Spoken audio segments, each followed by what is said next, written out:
yéen ñi ñuy déglu yéen ñi ànd ak ñun jërë ngeen jëf. jërë ngeen jëf ci déglu ñu ci biir bus Dakar Dem Dikk bii woy leen di ñu déglu li gën a neex mi ngi ci kanam. pour man RFM mooy rajo bi gën a jege askan wi. RFM rajo bi jaamu seen soxla. RFM Matin. RFM Matin. émission bi yee waa Sénégal. jàngeen jëf mbokk yi ci ànd bi ngeen ànd ak ñun tey ñu fàttali di àllarba fukki fan ak juróom-ñaar 17 janvier atum 2018 7h40 ñu dalal sunu gan ministre délégué chargé du développement du réseau ferroviaire Abdou Ndéné Sall mooy sunu gan ñi ngi lay nuyu monsieur le ministre. maa ngi lay di fay yéen ñëpp di leen sant. di ànd ak ci waxtaan wi El Hadj Ndiogou Diène démb dalal nañ fi député Ousmane Sonko doon wax ci coow lu bees lu mel ni lu am ci coowal train express régional bi war a dox diggante Ndakaaru ba Diass waaye pàcc wu njëkk bi diggante Ndakaaru ak Diamniadio ci lañ nekk jamono ji. keroog ci assemblée nationale bi ngay présenté sa budget 2018 nga wax 568 milliards. am ñu weddi ne ëpp na loolu moom Sonko nee na da nga wax 568 milliards te boole woo ci lépp loo xam ni taxe la ak yeneen dépenses yoo xam ni nguur gi da ko gàlloo kon train express régional bi nga xam ni moom la ñuy defar te pàcc wu njëkk bi di dong diggante Ndakaaru ak Diamniadio moom nee na 1200 milliards moom lay jar faf kon daanaka duubalu la nga wax. waa jërëjëf maa ngi leen di sant bu baax ci li ngeen ma woo pour ma yeetalaat ci question bi question boobu moom posé na ko assemblée répondre nañ ko plusieurs fois réponse bi ñu ko yónnee à l'écrit mi ngi nii boo ko mënee xool le coût hors taxe du TER est de 568 milliards. nee na kenn warta wax hors taxe dañoo war a wax li muy jar dëgg. hors taxe hors douane non en fait xam nga. problème bi mooy boo fekkee da nga am financement bu fekkee da nga am projet yow attanoo ko yëpp pour financer ko xam nga il faut nga wuti ay partenaires boo amee say partenaires ñu financer ay projet ñu partenaire benn du la nu ngu financer ay taxes donc vraiment c'est pour jaxase population bi daal di leen def une mauvaise perception moo tax ñu ni kii amul benn projet depuis que le Sénégal est indépendant depuis 1960 on a eu beaucoup de financements extérieurs mais financements extérieurs yëpp sont considérés comme hors taxe hors douane. mais yaa ngi waxaat 568 milliards. mais moom démb. li mu wax moo di ne. ci document bi nga xam te ne gouvernement bi réponse bi mu ko yónnee le 3 janvier bi passé. par rapport à sa question écrite li ñu ko wax mooy 665 milliards. mais pas 568 milliards. maa ko yónnee c'est-à-dire. 665 milliards. non amalgame la document bi ma ko yónnee ngi nii. le 3 janvier. waaw mi ngi nii maa ngi nii maa ko yónnee. mais léegi nan nga waxee assemblée 568 milliards après ci lettre bi nga wax 600 nangam milliards. non waxuma 500 j'ai confirmé que le projet de TER Dakar Diamniadio mooy la phase 1 mooy 568 milliards. maintenant bu ñu waree jógee Diamniadio dem ba AIBD Diass muy deuxième phase bi. ñëwagul parce que deuxième phase bi amaguñ sax financement bi ñu amagul mooy jóge fii dem ba Diamniadio mooy 568 milliards. deuxième phase bi moom moo ci war a yokk 97 milliards. ba additionné phase 1 ak phase 2 muy 665 milliards. loolu la il faut que mu leer c'est-à-dire da ngay mënoo jaxase ay projet ñu limité ko bu ñu leen ne projet bi dafa war a jógee Dakar dem ba Diamniadio après deuxième phase bi jógee Diamniadio dem ba AIBD nga bëgg a jaxase xelu nit ñi di additionné ñaari te ñun ñi additionné gu ñu ñaari parce que benn bi rek la ñu amagul financement benn bi ay bailleurs de fonds yu important ñoo ñu accompagner ku mel ni BAD ku mel ni BID ku mel ni AFD ku mel ni Trésor français ñu accompagner ñu wóolu Sénégal ñu accompagner ñu def projet bi pour yemale ko Diamniadio en attendant parce que ku nekk sa doole ngay duggee marché. donc loolu la ñu amagul ñu dem ko yemale ko Diamniadio en attendant deuxième phase ñëwagul mais pour évaluer un projet donc koy évaluer globalement donc deuxième phase day ñëwagul lancé c'est-à-dire entreprise yi joxaguñ leen ko. lancé guñ après dara mais moom itam li mu wax ak xëy na tamit am nañu ko xalaat lu tax nga wax 568 milliards hors taxe hors douane. bu dee lu muy jar rek du jël lépp rek def ko ci kayit buñ ko waree bind ci budget bi ñu ni lii la ñuy dikkee. xam nga yow fii te yow mi booy importé ñu ne la yéen kii de presse am ngeen droit exonération matériel bi parce que da ngeen ciy liggéey exonération bi yow doo ko génne état bi du ko jot pourquoi ñu ko ciy boole loo xam ni doo ko génne actuellement seen investissement yi Youssou Ndour def fële au niveau de parc industriel bu Diamniadio li kii bi ngeen fay jënd xam nga am ngeen hors taxe est-ce que machine bi ngeen importé woon mu amoon problème est-ce que dañ leen di fayloo taxe duñ leen fayloo taxe donc vraiment bu fekkee ni yow dañ la exonéré ni la lii projet bi da nga koy def en hors taxe hors douane depuis les indépendances ba léegi dama wax benn projet rek boo xam ne financement extérieur dañu considérer les taxes pourquoi maintenant sur ce projet spécifique on met le coût de la fiscalité on additionne le coût de la fiscalité au coût du projet mooy li mu jar li nga xam ne moom nga génn ci sa poche fay entreprise yi mais loo xam ne génnewuloo ko da ngay signé ni affaire bi c'est hors taxe parce que mais mi ngi wax intérêt yi par exemple ñi leen labal xaalis intérêt boo ci war a fay ak tamit impasse yi ñu war a fay ñi nga xam ne mi ngi yëkkati impacté yi xam nga yooyu yëpp xam nga boo bëggee jaxase da ngay jaxase parce que ñun dugal nañu Eiffage loo 1 lii lañ ko jox réponse baa ngi nii dañoo def réponse bi infrastructure dugal nañ ko lépp ci bokk énergie ñu teg ko ripage ñu teg ko gare ñu teg ko Alstom mooy autorail ñu teg ko teg libération des emprises distance bii ak Diamniadio 36 kilomètres ñu ngi ciy fay 45 milliards. ci damp ngeen damp ay nit yu ngeen di yëkkati. 45 milliards lañ ciy teg mu concerner 12 000 personnes def accompagnement social 10 milliards yi nga xam dañ koy teg pour marché bi ñu war a tabax au niveau de marché bi ñu war a tax. booru Thiaroye. marché bi ñu war a def booru kii marché bi ñu war a def Thiaroye ak maintenant mécaniciens yi nga xam ne ñu ngi woon fii Colobane ñu yëkkati leen mécaniciens yooyu comme dañu doon daan seen doole ñu dugaat leen ci axe bi yóbbu leen ba Sébikotane wutal leen fa terrain aussi di leen ko aménager donc vraiment lépp la ñu intégré bureau de contrôle tout parce que booy lancer un appel d'offre da ngay def li ñuy wax bu ñu identifier projet bi da ngay wax préparation de projet dans la préparation de projet il y a tout il y a l'analyse de faisabilité le business plan la définition des responsabilités le calendrier d'exécution après nga def contractualisation nga joxe marché yi après nga commencé exécuter nous avons commencé à exécuter depuis longtemps mais vraiment on est des experts assermentés Sonko il se trompe même il sait qu'il se trompe mais quand tu t'es trompé ñu répondre la nga xam ne yow tu t'es trompé nga bëgg naxasal xelu nit ñi. parce que ñun nous sommes des personnes assermentées mais non mën na doon inspecteur de tu peux pas être compétent partout mën na doon inspecteur des impôts mais dans le cadre des marchés nous avons une signature nous sommes assermentés xam nga assermenté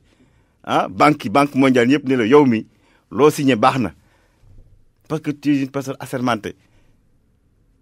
et ce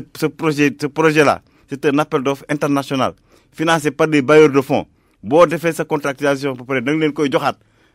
ni leen dama leen di laaj rapport de non objection d'accord ngeen wala d'accorduñu bu ñu d'accordé ñun la ok mën nga continuer bu ñu d'accordul ñun la indil dossier bi parce que ñun ñooy financé c'est-à-dire ñooñu ñiy financé xam nga boo jëlee BAD boo jëlee BID ñuy lay financé mënoo leen a wañ seen loxo ñoom ñoo la d'accord nañ ci li nga def ñu jox le rapport de non objection nga doog a continuer procédure bi donc c'est une procédure réglementaire régulière qui s'est fait dans les règles de l'art réponse baa ngi nii xam nga bu la joxee xaalis bi ngeen di génne yëpp est-ce que bind ngeen ko ci budget Sénégal xaalis bi ñuy génne yëpp non mais bind nañ ko ci budget Sénégal tu peux pas lancer un appel d'offres ba attribuer ko te nekkul dans le budget parce que le budget c'est ça qui permet de réaliser les projets on réalise dans le cadre du budget on ne sort pas du budget le Sénégal quand même on a un programme c'est le PSE pour augmenter la croissance réduire la pauvreté tout en maintenant le cadrage macroéconomique et la viabilité de la dette cadrage macroéconomique moo tax looy def rek day nekk ci budget amul dara du nekkul ci budget il a qu'est-ce qui explique cet écart de 224 millions entre le coût du TER annoncé la réponse est les coûts hors taxes hors douane du TER sont de 568 milliards comme tous les projets il n'y a pas un financement étranger où les contrats ne s'étendent pas en hors taxes car les partenaires ne participent jamais au paiement des taxes. Voilà la réponse. On peut pas le transformer. C'est écrit noir et blanc. Je peux le laisser, tu lis. Vraiment. mais loo ci mënti dégg train express régional bi cher na. Non, parce qu'il faut comparer. On ne peut pas comparer les projets entre projets tant que defuñu le calcul de déboursé sec.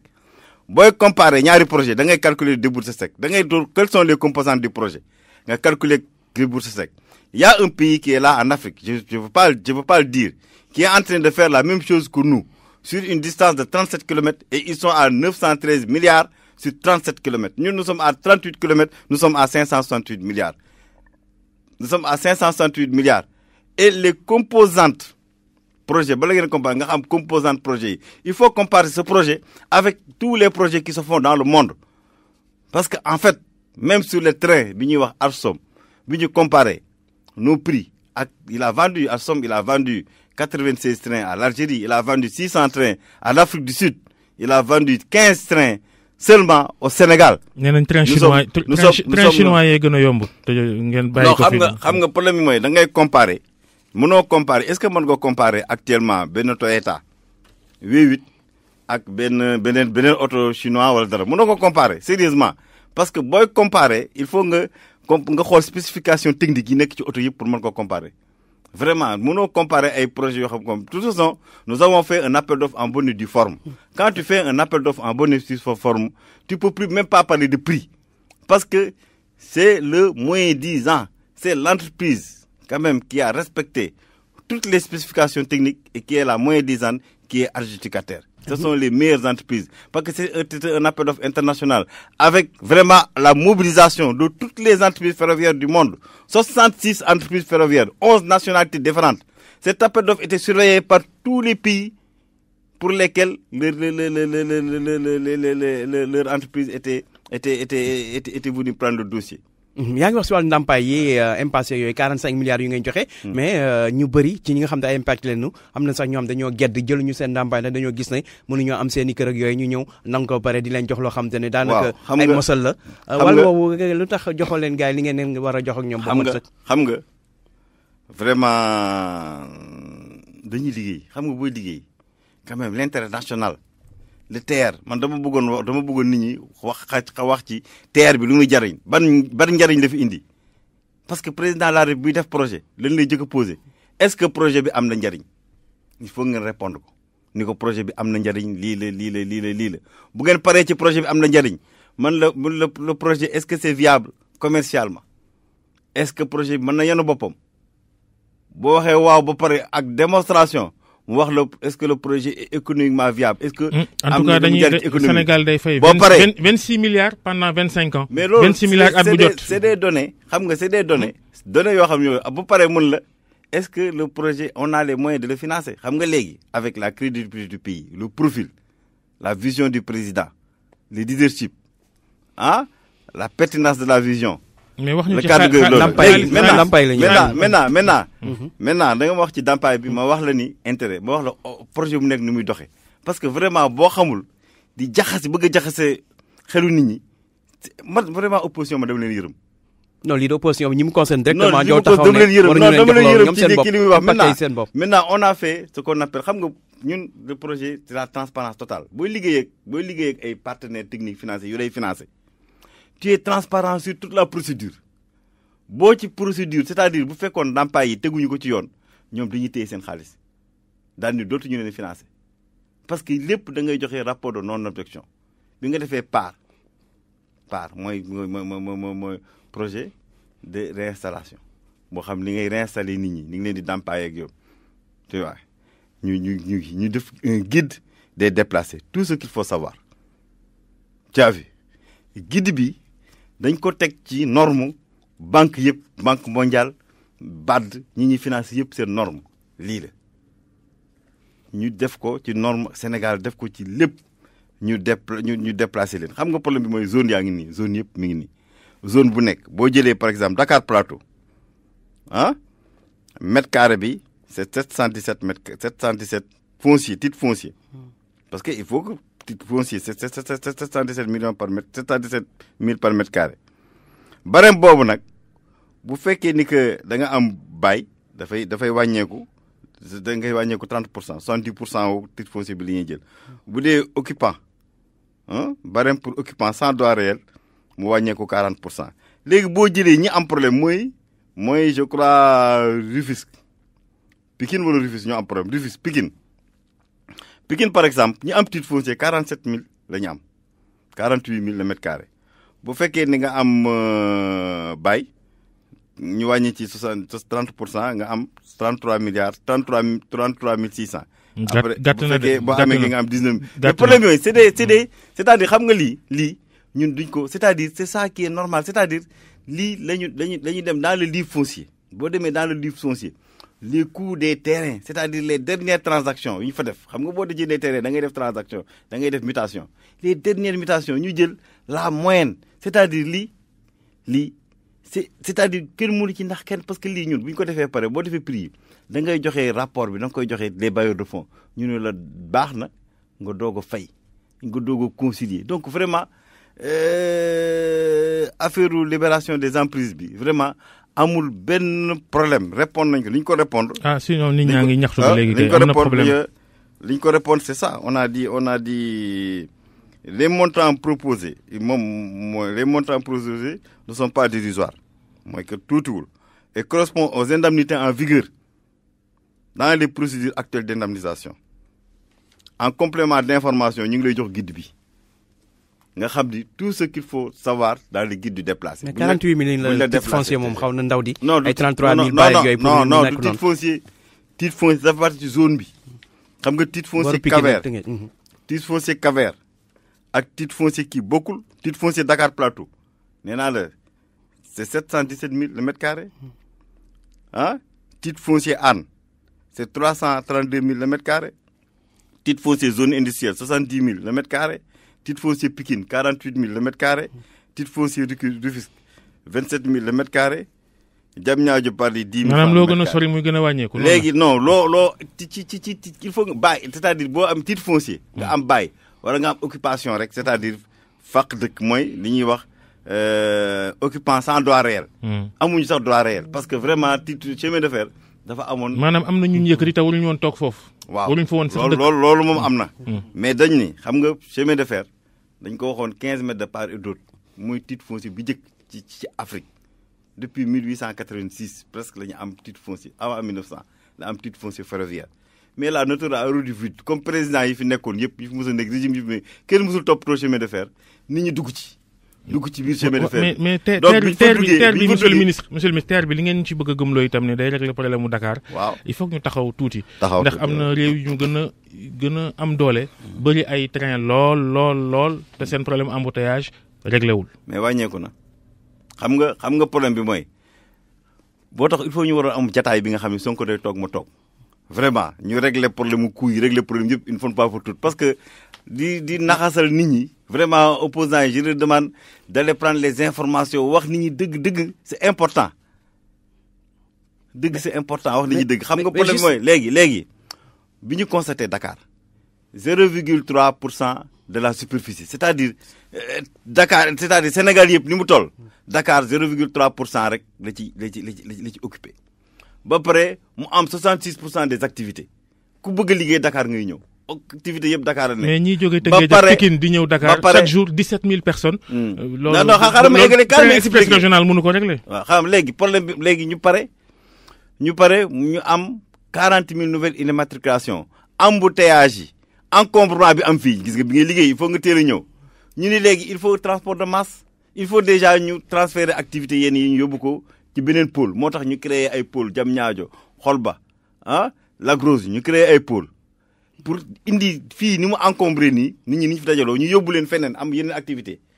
ba pare nag ñu créer transport de masse mooy tax nit ñi quand même dugg ci transport bu confortable bu sécuritaire bu viable ñu daal di mën a dem ak dikk bi. ñu mën ko def 17 000 personnes par jour 17 000 personnes par moom la PTB doon def ñu jógee 17 000 par personne war a ñëw 115 000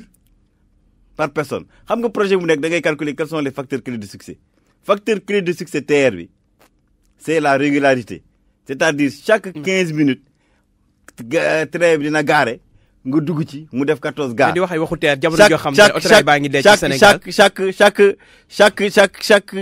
chaque voyage dina yóbbu 115 000 personnes 17 000 personnes yi nekk banlieue dem leen interroger leen ni leen terre bi ni leen kii bi arrangé PTB arrangé ñu jow 17 000 dem 115 000 c'est une révolution le président est en train de révolutionner le pays. jeex na ma ñu bàyyi la ministre Abdou Néné Sall chargé du renouveau du réseau du développement du réseau ferroviaire ñu lay gërëm ci waxtaan wi yéen doog jàmm di la bàyyi nga dem conseil des ministres ba ci kanam. jërëjëf El Hadj Ndiogou Diène jërëjëf.